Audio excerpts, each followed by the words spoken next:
The story begins on Ant Island, where thousands of ants are busy collecting food during the summer. They work day and night, storing food so they won't run out when the rainy season arrives. All the ants live in organized colonies, forming a long line as they place food on a giant leaf. Each ant follows the one in front of them perfectly, but suddenly a leaf falls from a tree and lands right in front of some ants. This breaks the line, and the ants at the back can no longer see where to go. They get confused and start panicking. That's when Mr. Soil arrives. He calmly tells them not to worry and says, "We'll go around the side of the leaf." He asks everyone to follow him, and soon the broken line is restored once again. Meanwhile, we see the old ant queen, who is training her elder daughter to become the next queen. Her name is Princess Atta. When Atta notices the broken line, she gets extremely nervous. She's still in training and doesn't fully understand how everything works yet. Thorny, the ant in charge of keeping track of all the collected food, reassures her. He tells Atta that a broken line is not a big deal. The queen then tells Atta that for now, they don't need to take any action. At the same time, Dot, the queen's younger daughter, tries to fly, but she can't. The queen gently tells Dot that she must wait until her wings grow bigger before trying to fly. Atta tries to calm Dot down, but Dot snaps back and says, "You're always worried. You're not even the queen yet, so don't boss me around." Now we meet Flik, an ant who loves inventing things. Flik has built a machine that can help collect food faster. He straps it to himself and starts cutting plants, gathering food much more quickly. But suddenly, one plant falls directly onto Princess Atta, trapping her underneath. All the ants get angry at Flik because his inventions always seem to cause trouble. Flik excitedly explains to Atta that his machine can cut an entire branch at once, collecting all the grains together. He even makes a leaf telescope just for her, but none of the ants like Flik's inventions. Thorny tells Flik that if he wants to help collect food, he must throw away his useless machines and join the food line like everyone else. Disappointed, Flik starts walking away. That's when Dot comes up to him and returns the telescope, saying she actually likes his inventions. Flik smiles and tells her she's the first ant who ever did. Dot says she's a royal ant, but still can't fly because she's too small. Flik tries to explain, using a small rock, that no one is truly small, but Dot doesn't really understand what he means. Suddenly, the danger alarm goes off. All the ants rush inside the anthill to hide. Flik goes to place food where the others had stored it, but because of his machine, the stone under the leaf slips, and all the collected food slides straight into the water. Flik desperately tries to stop it, but it's too late. Panicking, he runs to tell Princess Atta what happened. Inside the anthill, all the ants are terrified. That's because there's a deal between the ants and the grasshoppers. The ants must collect food for them twice a year. In return, the grasshoppers promise not to kill the ants or allow any other big bugs to harm them. Flik tries to tell Atta about the food, but she doesn't listen. Just then, the grasshoppers enter the ant colony, led by their terrifying leader, Hopper. All the ants are scared of him. Hopper demands, "Where is my food?" Atta nervously replies that the food is on the leaf above. Hopper laughs and says that if the food were really up there, he would never come down to small bugs like them. He blames Atta, telling her that she's the leader and should have taken responsibility. Hopper's brother Molt, who is kind-hearted but careless, speaks without thinking. Hopper angrily pins Molt against the wall and says, "I promised Mom I wouldn't kill you, but as long as we're on this island, you'll stay quiet." Hopper then tells the queen that there's still time before the rain starts, so the ants must collect food for them again. The queen explains that the rainy season is about to begin, and this is their own time to gather food. Hopper coldly warns that if this continues, he can't guarantee anyone's safety. He says there are many dangerous bugs outside who would love to kill the ants, and he even brings one of them forward to scare everyone. Hopper then tells the queen that the ants have forgotten to respect the grasshoppers. Because of that, they must now deliver double the amount of food. He declares that he'll return at the end of the season, when the last leaf falls from the tree. With that threat, the grasshoppers leave. Soon after that, a royal meeting is called because of Flik. Flik sincerely apologizes and says, "I never wanted anyone to blame you. I was only trying to help." He then suggests an idea to the queen. Flik says they could send someone out to find brave warrior bugs who can protect them, but the ants immediately object. They say they can't leave Ant Island because outside there are dangerous birds and bugs that could eat them alive. Flik confidently says, "We won't fight the grasshoppers ourselves. We'll bring bigger bugs who can defeat them and free us from Hopper." He promises that he will personally bring back brave warriors. The queen holds a private meeting with the others and finally gives Flik permission to go to the city. Honestly, most ants don't like Flik anyway, so they're happy to send him away. Flik is extremely excited. He packs his things and prepares to leave. The ants watch him in shock, believing that he'll probably never return alive. Before leaving,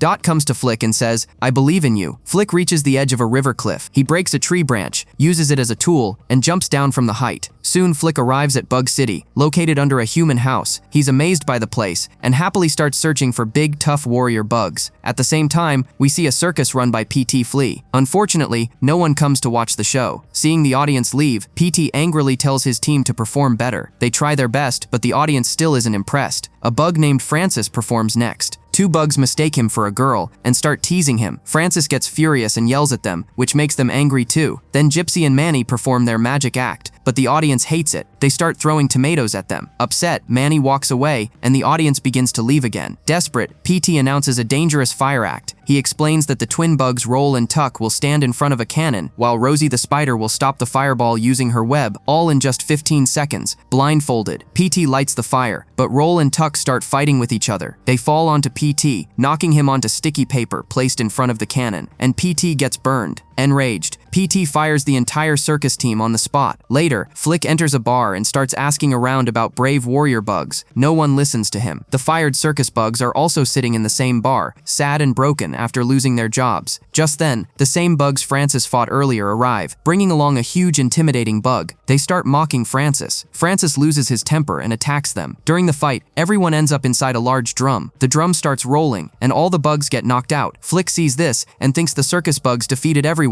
He believes they're powerful warriors. Excited, Flik asks them to come to Ant Island and protect his colony from the Grasshoppers. The circus bugs think Flik is offering them a new show opportunity. Without fully understanding the situation, they agree and follow him. Flik is overjoyed. He believes that now the Grasshoppers will finally be defeated. Back on Ant Island, the ants are struggling to collect food due to the extreme heat. Dot waits patiently for Flik, fully trusting that he will return. Soon, Flik arrives at Ant Island with the big bugs. Seeing them, the ants panic and hide, thinking they're under attack. Dot runs toward Flik, and everyone realizes it's really him. The ants come out, relieved. The ant children immediately start playing with the big bugs. The queen approaches Flik and proudly says, "You did exactly what you promised." Flik introduces the bugs to Princess Ada, saying they're the warriors sent to help them. Believing they're heroes, the ants warmly welcome the circus bugs. Dot and her friends create paintings showing the bugs defeating the Grasshoppers. Mr. Soil and the kids even perform a small play, showing the Grasshoppers being defeated. Everyone claps for Dot's performance, but the circus bugs slowly realize the truth. They're not here to perform, they're expected to fight real grasshoppers. As Flik starts giving a speech, Rosie pulls him aside and whispers, "We're not warriors." Flik runs after them and desperately says, "If everyone finds out you're circus bugs, I won't be able to show my face to anyone." Just then, Ott arrives and says she also wants to attend the meeting. Flik nervously tells her that it's a private meeting. At that moment, Flik realizes that all the circus bugs have already run away. Flik chases after them and ends up hanging on to Slim, trying to stop them. They all reach a bird's nest, and suddenly a bird attacks them, trying to kill them. Meanwhile, Dot sees everyone leaving and follows Flik, but the bird knocks Dot down. At the last second, Francis catches Dot and saves her life. The bird continues attacking, and all of this is being watched by Otta from a distance. Flik rushes to protect Dot. Heimlich and Slim distract the bird, while Flik hides with the others inside thorny bushes. The bird tries to reach them, but the sharp thorns stab its body. Unable to get inside, the bird finally flies away. Everyone survives. Seeing the circus bugs fighting the bird so bravely, the queen and the ants believe they are real warriors and start clapping for them. During the rescue, Francis injures his leg. Because of this, he's given a royal room to rest. Later, Otta asks Flik to talk privately. She tells him that no one believes she's worthy of becoming queen. She apologizes to Flik and says, "I want you to represent me in front of the warrior bugs. You understand them better than anyone." Flik feels honored and happy. He kisses Otta and walks away. Otta smiles too. For the first time, she feels understood, because Flik is the only one who truly believes in her. Later, Flik gathers all the bugs and reveals his plan. He says, to defeat the Grasshoppers, we'll build a fake bird. They'll sit inside it, control it together, and hide it in a tree above the ant hill. When the Grasshoppers attack, they'll drop the bird down because Grasshoppers are terrified of birds. After that, the circus bugs will be free to leave. At first, the bugs refuse to help, but then Dot and her friends come running to them, asking for autographs. They say, "When we grow up, we want to be just like you." Seeing this, the circus bugs feel proud and emotional. They finally agree to help Flik. Flik explains that the brave warriors and he have created this plan together. The queen likes the idea as well. She says, "We've never done anything like this before, but together we can build the fake bird." The next morning, everyone begins working. Using wood, acorns, and leaves, they build the fake bird and hide it high up in a tree above the ant hill. The ants feel relieved and happy, believing they won't have to collect food for the grasshoppers anymore. Meanwhile, the grasshoppers are relaxing at their home, enjoying the summer. Two grasshoppers tell Malt that the rainy season has started, and going to the ants now could make them sick. They say it's better not to go. Malt goes to talk to Hopper. Hopper is inside his room, getting a massage. He tells Malt not to come in, but Malt enters anyway, and says, "We shouldn't go to the ants for food. You don't even like eating grains." Hopper walks outside, picks up a grain, and throws it at Malt and the others, asking, "Did this hurt?" When they say no, Hopper drops huge piles of grains on them, crushing them under the weight. Then Hopper says, "Today, one ant challenged me. She was small, but there are hundreds of ants, and the day they unite, they won't give us food anymore. This isn't about food, it's about keeping the ants under control. He orders everyone to return to Ant Island, and with that, the grasshoppers head back toward the ants. The ants begin celebrating. Flik walks up to the circus bugs and tells them, "You can leave through the back path now." But the circus bugs make excuses, saying they'd like to stay a little longer. Atta comes to Flik and says that everyone is extremely happy, and it's all because of the brave warriors. She even thanks Flik for everything he's done. Just then, Thorny blows the danger horn. Everyone panics, thinking the grasshoppers have arrived, and all the ants rush to take their positions. But instead of grasshoppers, it's PT Flea. He's come looking for his circus bugs. PT shows their posters and asks if anyone has seen them. Flik nervously says they're not here and tries to hide the posters. But suddenly PT spots the circus bugs and excitedly announces, "The fire show was a huge hit. We're reopening the circus." At that moment, the truth comes out. Everyone realizes that these aren't brave warriors at all. They're just circus bugs. The ants angrily turn toward Flik. They say the last leaf is about to fall, and they haven't collected even a single grain of food for Hopper, because they trusted the circus bugs. If Hopper finds out, they say, "He'll kill us." The queen tries to calm them and says Hopper will never find out. She orders the circus bugs to leave immediately. Flik insists that the bird plan will still work, but Atta confronts him and says, "You lied to everyone, and I trusted you like a fool." She tells Flik to leave, and this time, never come back. Heartbroken, Flik says he was only trying to save his colony. He leaves with the circus bugs in their wagon. Back on Ant Island, the ants desperately start collecting food, but it's too late. The grasshoppers arrive. Hopper angrily tells them, "I gave you a second chance to collect food, and you wasted it." Hopper grabs the queen and takes her away. Dot and her friends hide inside a plant and overhear everything. Dot realizes that after eating, Hopper plans to kill the queen. Terrified, Dot runs to warn Flik. A grasshopper chases her, and she barely escapes. With nowhere left to go, Dot jumps off the edge. The grasshopper laughs and leaves, believing she can't fly, but Dot survives. She has finally learned how to fly. Meanwhile, Flik is completely broken. Despite all his efforts, he believes he failed everyone. That's when Dot finds him and tells him the truth. The grasshoppers have attacked, and they're going to kill her mother. The circus bugs say the bird plan can still work. Flik doubts it at first, but they all encourage him. Still unsure, Flik refuses to go back. Dot then hands him a small rock. This reminds Flik of the lesson he once taught Dot, that no one is too small to make a difference. Realizing this, Flik finally agrees to return and save the colony. The circus bugs know that PT will never agree to help, so they tie him up and take his wagon anyway. They rush back to Ant Island and start working on the plan. Soon, the circus bugs arrive in front of Hopper. Hopper asks why they're there. Slim confidently replies, "Princess Atta invited us here for your entertainment." The circus bugs begin their performance. Gypsy and Manny perform their magic trick and choose the queen as part of the act. This is how they secretly save her. They place the queen inside a box and safely carry her away through the back. Gypsy pops out of the box and gives Flik the signal. Flik and the ant kids are already inside the fake bird. As soon as Flik gets the signal, they try to make the bird fly, but it gets stuck in the tree. The ant kids push it free. Together they make the bird fly. The ants pretend to panic and run away. Seeing the bird, the grasshoppers get scared too. Suddenly, PT escapes from the wagon. He sets the fake bird on fire. The ant kids inside panic as the bird falls toward the ground. Hopper now realizes the truth. The bird is fake. He angrily asks, "Whose idea was this?" "It was my idea." Hearing this, all the grasshoppers brutally attack Flik. Flik struggles but shouts that Hopper was planning to kill the queen. Enraged, Hopper attacks Flik again and turns to the ants, yelling, "You mindless little bugs, you exist only to collect food for us." Flik slowly stands back up and replies, "We don't live for grasshoppers. Every single year, we collected food for you, and that means we're stronger than you, and you've always known that." Hopper loses control and starts beating Flik even harder, but Flik's words open the ants' eyes. They realize that if they stand together, they can defeat the grasshoppers. The ants charge forward, but confronts Hopper and says, "Ants collect the food, ants manage it. All grasshoppers do is steal and run." The ants attack together, and the grasshoppers panic and start fleeing. Flik and the others manage to capture Hopper and are about to load him into a cannon and launch him away. But suddenly, heavy rain begins to fall. The ants scatter to take cover. Hopper grabs Flik and flies away with him. Seeing this, Francis and Slim chase after them. At the last moment, Atta rushes in and saves Flik from Hopper. Hopper turns his rage toward Atta. Flik hides Atta behind a rock, but Hopper finds them. Hopper grabs Flik by the throat and growls, "I'll come back next year with even more grasshoppers." "What will you do then? Your little tricks won't protect you forever." Flik runs, leading Hopper toward the real bird. Hopper thinks it's fake and refuses to back down, but suddenly the real bird attacks, grabs Hopper, and carries him away to its nest. Hopper is fed to the bird's babies, and just like that, the nightmare ends. The next day, the ants happily collect food, using Flik Flik's machines. The ant kids cry because they don't want the circus bugs to leave. The circus bugs take Molt with them too, because he has a good heart and never wanted to harm the ants. PT Flea invites Flik to join the circus, but Flik refuses and says, "My place is here, on Ant Island." Ada thanks the circus bugs, telling them that everyone survived because of their help. Manny gifts Ada a small rock, thinking that giving rocks is an ant tradition after seeing Flik and Dot do it. Everyone applauds for Flik. The queen places the crown on Ada's head, officially making her the new queen. The circus bugs prepare to leave. Heimlich finally gets his wings, and Francis proudly takes him along. Queen Ada and Flik wave goodbye to everyone. The ants celebrate by lighting fireworks, saluting the heroes while using Flik's invention. If this story made you smile, inspired you, or reminded you of your own strength, then don't forget to like, share, and subscribe, because sometimes the smallest voice creates the biggest change. See you in the next story.